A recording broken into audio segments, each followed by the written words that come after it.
आम्ही दोघं आम्हाला झाडाच्या साक्षीने लग्न करायचं. त्या झाडाचं काय विशेष म्हणजे? ते पर्टिक्युलर नाही, आम्ही दोघंही झाडप्रेमी आहोत. आम्हाला झाडं प्रचंड आवडतात, वृक्ष प्रचंड आवडतात.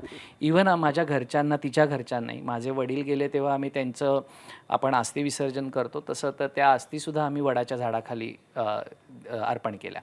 तर आम्हाला झाडांचं खूप प्रेम आहे. त्यामुळे आमचं लग्न ठरलं तेव्हाही आम्ही दोघांनी लग्न ठरलं तेव्हा फनचे टॅटू बनवले.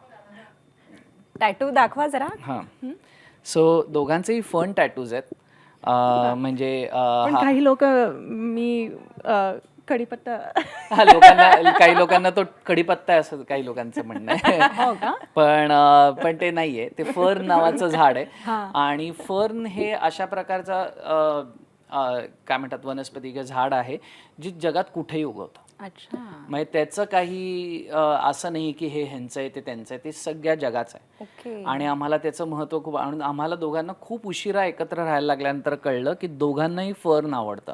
म्हणून मग जेव्हा आम्ही आणि ते लग्नाच्या फोटोमध्ये पण दिसतोय तो टॅटू. आणि हो, तर ते म्हणून ते हे एका प्रकारे आमची एंगेजमेंट होती.